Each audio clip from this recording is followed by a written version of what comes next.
अहमदाबादमध्ये आज भारत विरुद्ध न्यूझीलंड T20 विश्वचषक महाअंतिम सामना होत आहे। भारताला दुसऱ्यांदा T20 विश्वचषक जिंकून इतिहास घडवण्याची संधी आहे। भारतीय संघाने चौथ्यांदा या स्पर्धेतील फायनलमध्ये प्रवेश केलाय। त्यापैकी 3 वेळा भारताचा पराभव झालेला आहे, तर न्यूझीलंडचा आतापर्यंत जेतेपदाची एकही ट्रॉफी उंचावता आलेली नाहीये आणि त्यामुळे न्यूझीलंडचा संघ पहिली ट्रॉफी जिंकण्याच्या प्रयत्नात असेल। दोन्ही संघांनी या स्पर्धेत प्रत्येकी एक सामना गमावलेला आहे। सुपर 8 फेरीत भारतीय संघाला दक्षिण आफ्रिकेकडून पराभवाचा सामना करावा लागला होता, तर साखळी फेरीमधल्या सामन्यामध्ये दक्षिण आफ्रिकेने न्यूझीलंडचा पराभव केला होता। पहिल्या सेमीफायनलमध्ये न्यूझीलंडने दक्षिण आफ्रिकेचा पराभव करून फायनलमध्ये प्रवेश केलाय, तर भारतीय संघाने इंग्लंडला पराभूत करून फायनलमध्ये प्रवेश केलाय। संध्याकाळी 7 वाजता या सामन्याला सुरुवात होईल। आज गुजरातच्या अहमदाबादमधल्या नरेंद्र मोदी स्टेडियमवर भारत विरुद्ध न्यूझीलंड यांच्या T20 विश्वचषकाचा अंतिम सामना होणार आहे। हा सामना पाहण्यासाठी महाराष्ट्रातून क्रिकेट चाहते अहमदाबादला जात आहेत आणि त्यामुळे मुंबई आणि पुण्यातून विशेष रेल्वे सोडण्यात आल्या आहेत। आता युद्धाच्या भूमीवरून एक महत्त्वाची अपडेट येते। 9व्या दिवशी इराण युद्धात हल्ले आणि प्रतिहल्ले सुरूच आहेत। तेहरानमध्ये बॉम्ब वर्षाव झालेले आहेत। कित्येक शहरातल्या तेल डेपोंना आता लक्ष्य करण्यात आलेलं आहे। लेबनॉनमध्ये रात्री उशिराच्या हल्ल्यात 45 जण ठार झाल्याची माहिती समजते आहे। तर आता युद्धाच्या 9व्या दिवशी देखील तितक्याच त्वेषानं हल्ले प्रतिहल्ले सुरूच आहेत।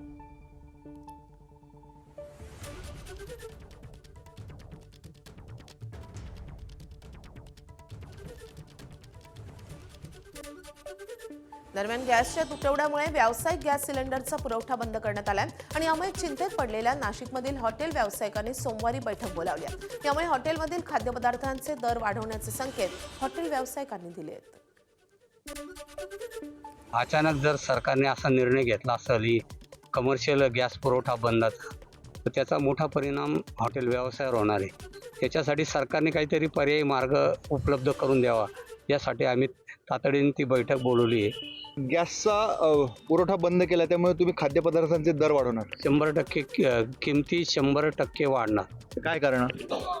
2 गोष्टी आहे ना, एक तर इंधन वाढलं म्हणजे गॅसचा रेट वाढले, दुसरी आहे ना सरकारकडनं जे काही आता नवीन जे मार्च महिन्यात जे आम्हाला टॅक्स भरायला लागतो, फी भरायला लागते, याचे पण 15% फीमध्ये वाढ केली, वॅट 10% केला। असे सरकारने जे टॅक्स वाढवले त्याचा परिणाम सर्वसामान्य ग्राहकांवरच होणार। तर आखाती युद्धाचा हॉटेल व्यावसायिकांनाही मोठा फटका बसणार आहे, कारण व्यावसायिक गॅस सिलेंडरचा तुटवडा आता निर्माण झालेला आहे। त्याचा पुरवठा जवळपास आता बंद करण्यात येतोय आणि त्यामुळे आता त्याचा मोठा परिणाम आता हॉटेल व्यवसायावर होणार आहे आणि अर्थातच हॉटेल व्यवसायावर ज्यांचं पोट अवलंबून आहे त्यांच्यासाठी काहीसं हे चिंताजनक वातावरण आहे। मात्र आता हॉटेल व्यावसायिक खाद्यपदार्थांच्या किमती वाढू शकतात आणि त्यामुळे सर्वसामान्यांनाही त्याचा मोठा फटका बसणार आहे। त्यासोबतच सामान्य घरगुती सिलेंडरच्या दरातही वाढ झालेली आहे, त्यामुळे सर्वसामान्यांच्या खिशालाच यामुळे कात्री बसणार आहे।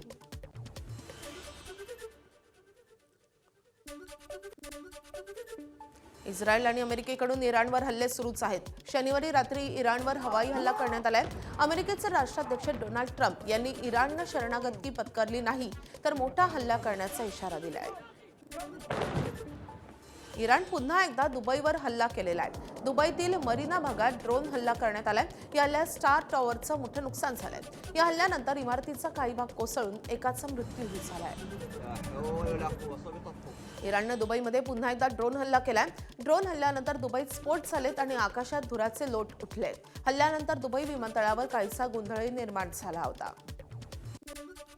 इस्रायलनं लेबनॉनवरही मोठा हल्ला केलाय। इस्रायलच्या ड्रोननं बेरूतवर हल्ला केलाय। ड्रोननं रमादा हॉटेलला लक्ष्य करण्यात आलंय। हॉटेलवरील ड्रोन हल्ल्यात 3 जणांचा मृत्यू झालाय।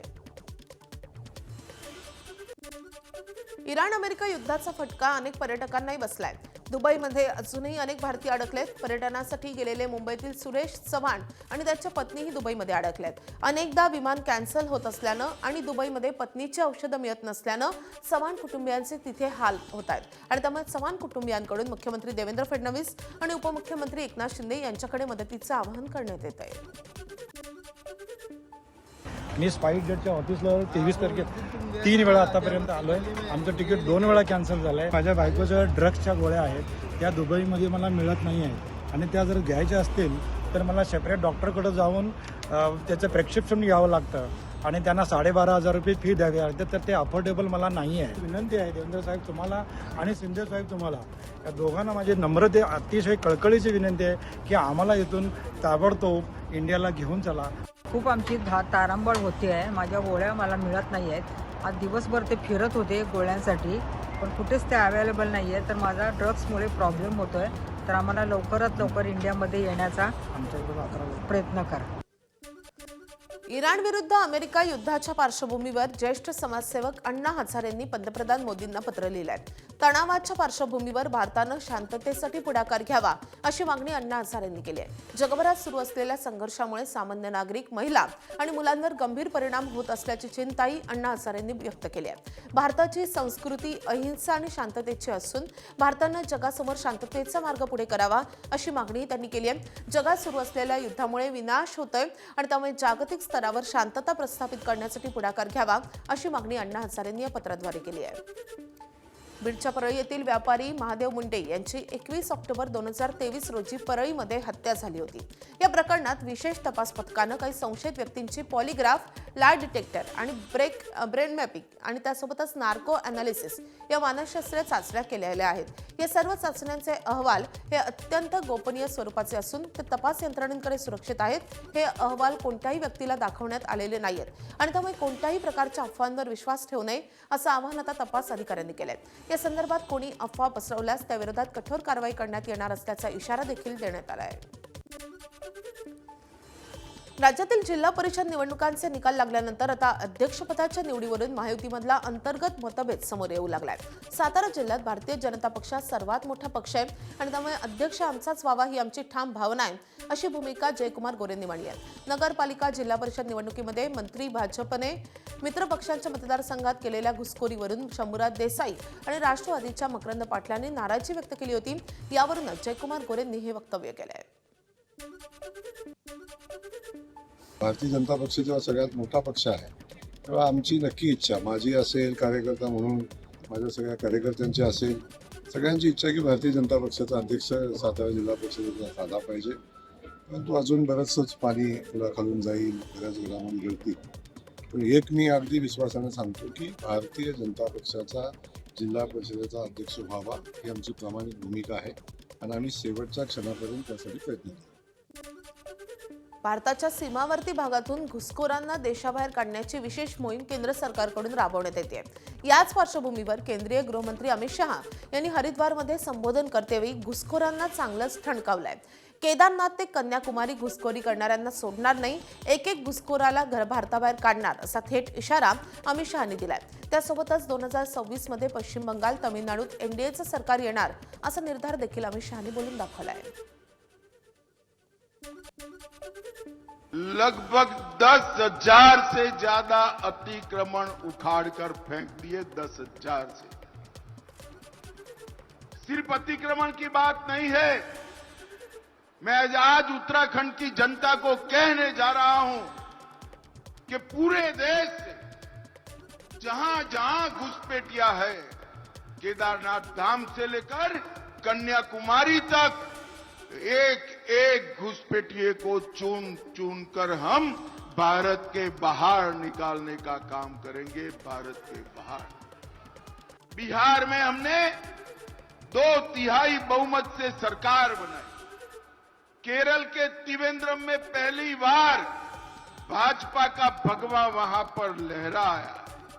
महाराष्ट्र में भी हमने विजय प्राप्त करी और 26 में बंगाल और तमिलनाडु में भारतीय जनता पार्टी और एनडीए की सरकार बनने जा रही है. आता बातमी आहे माओवाद्यांसंदर्भातली. तेलंगणा राज्यात तब्बल 130 माओवाद्यांनी आत्मसमर्पण केले आणि त्यामुळे तेलंगणात माओवाद विरोधातल्या कारवाईला मोठं यश मिळाले. तेलंगणाचे मुख्यमंत्री रेवंत रेड्डींच्या उपस्थितीत या माओवाद्यांनी आत्मसमर्पण केले.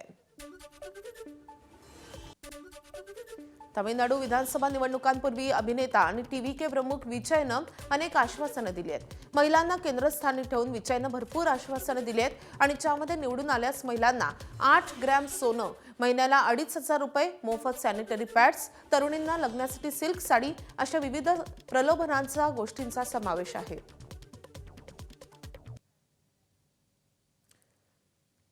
तर महिलांना कशी छप्पर फाडकी आश्वासनं देण्यात आलेली आहेत आपण पाहूयात. प्रत्येक कुटुंबाला वर्षाला 6 गॅस सिलेंडर मोफत.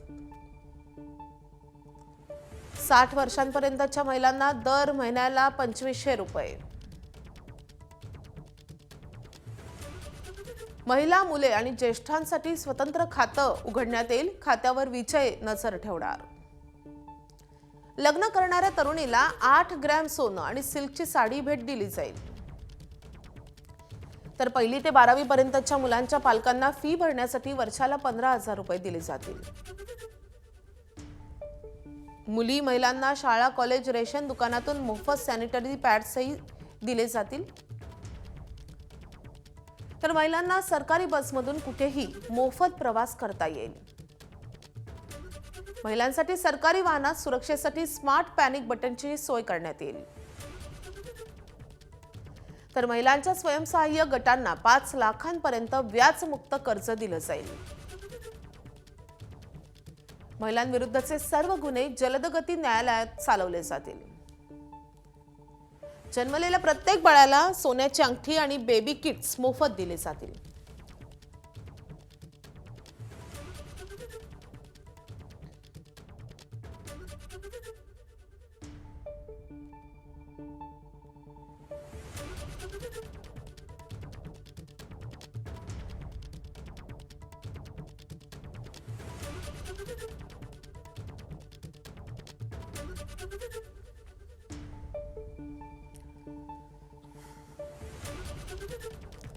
तर तमिळनाडूमधल्या लाडक्या बहिणींना अशा रीतीनं मोठी आश्वासनं दिली गेली आहेत. रोहित पवार सातत्यानं अजित पवारांच्या अपघातावर शंका उपस्थित करत असतात. आता अजित पवारांचे धाकटे पुत्रही मैदानात उतरलेत. सोमवारी जय पवार पत्रकार परिषद घेणार आहेत. अजित पवार यांच्या कुटुंबातील व्यक्तीकडून पहिल्यांदाच पत्रकार परिषदेचं आयोजन करण्यात आले. काही दिवसांपूर्वी जय पवारांनीच व्हीएसआर कंपनीचे मालक व्ही.के. सिंग यांचा मुलगा रोहित सिंगचा व्हिडिओ पोस्ट केला होता. विमानात पायलटच्या सीटवर झोपलेला रोहित सिंगचा व्हिडिओ पोस्ट करत त्यांनी व्हीएसआर कंपनीला धारेवर धरलं होतं. त्यामुळे जय पवार अजित पवार यांच्या अपघाताच्या अनुषंगानेच पत्रकार परिषदेमध्ये भाष्य करणार का हे पाहणं महत्त्वाचं असेल. दरम्यान जय पवारांच्या पत्रकार परिषदेबाबत गिरीश महाजनांनी नेमकी काय प्रतिक्रिया दिली आहे आपण पाहूया.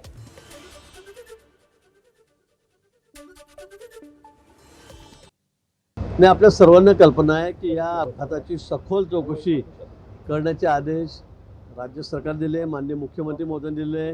दिल्लीहून अतिशय गंभीर दखल या बाबतीमध्ये घेण्यात आलेली आहे आणि सखोल अशी चौकशी सर्व ज्या समोर एजन्सी आहे त्यांच्या माध्यमातून चौकशी सुरू आहे. चौकशीचा निर्णय आल्यावर अंतिम आपल्या समोर येईल काय आहे, काय झालं, काय नाही झालं म्हणून. म्हणून जर कोणाला सगळी वाटत असेल तर त्यांनी दिल्लीला जावं, कोणाला अजून कोणाला अपील करायची ती करावी, मागणी करायची ती करावी. परंतु यामध्ये पूर्ण पारदर्शकता आहे. उगाच त्याच्यामध्ये कुठे इकडला संभ्रम असण्याची शक्यता काडी मात्र नाही आहे. तर अपघाताचा अनेक एजन्सींकडून तपास सुरू असून तपासाचा अहवाल आल्यावर बोलू अशी प्रतिक्रिया सुनेत्रा पवार यांनी दिली आहे. खरं तर अनेक वेगवेगळ्या एजन्सीमार्फत त्याची चौकशी सुरू आहे. आता प्राथमिक अहवाल आला आहे, तो काय संपूर्ण अहवाल नाही. त्याच्यामुळे मला असं वाटतं की सगळ्याच अहवाल आल्यानंतर आपण याच्यावरती बोलू शकतो. मुंबईतल्या आर्थर रोड परिसरातल्या लक्ष्मीनारायण मंदिराच्या पुनर्विकासाच्या पार्श्वभूमीवर मंदिरातील देवांच्या सर्व मूर्ती तात्पुरत्या हलवण्यात आल्या आहेत. पण मंदिराची रचना अजूनही तोडण्यात आलेली नाहीये. स्थानिक रहिवाशांशी झालेल्या चर्चेनंतर येत्या 10 ते 15 दिवसात मुंबई महापालिका लेखी आश्वासन देणार असल्याची माहिती आहे. पुनर्विकासानंतर नव्या इमारतीत याच ठिकाणी लक्ष्मीनारायण मंदिर पुन्हा बांधून देण्यात येईल असं आश्वासन स्थानिक रहिवाशांना लिखित स्वरूपात देण्यात येणार आहे. हे लेखी आश्वासन दिल्यानंतरच मंदिराचं मूळ बांधकाम तोडण्यात येणार असल्याचं समजतंय. पण तरी या परिसरात कोणताही अनुचित प्रकार घडू नये यासाठी पोलीस बंदोबस्त कायम ठेवण्यात आला आहे. टीव्ही जर्नलिस्ट असोसिएशन आयोजित पहिल्या भव्य टीव्हीजीए प्रीमियर लीग स्पर्धेत एबीपी न्यूज नेटवर्कनं विजेतेपदाचा बहुमान पटकावलाय. मुंबईच्या पोलीस जिमखान्यावर आयोजित या स्पर्धेत प्रतिष्ठित अशा 18 टीव्ही वृत्तवाहिन्यांच्या संघांचा समावेश होता. मात्र अंतिम फेरीत एबीपीच्या संघानं नेटवर्क 18 संघाचा तब्बल 9 विकेट्सनी धुव्वा उडून विजेतेपदावर आपलं नाव कोरलंय. एबीपी माझाचे रिपोर्टर वेदांत देव आणि प्रशांत बडे यांनी या विजयात मोलाचं योगदान दिलंय. दरम्यान विधानसभेचे अध्यक्ष राहुल नार्वेकर यांच्या हस्ते विजेत्यांचा सन्मान करण्यात आलाय. या स्पर्धेत उत्कृष्ट फलंदाज म्हणून एबीपीचा प्रशांत बडे तर अष्टपैलू कामगिरी करणाऱ्या एबीपीचा प्रतिनिधी सिद्धेश कांसेला मालिकावीराचा बहुमान मिळालाय.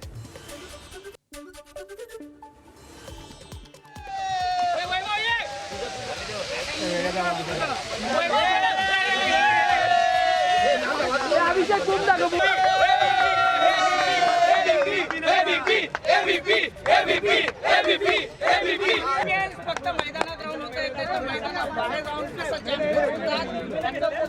जम मागे फायनल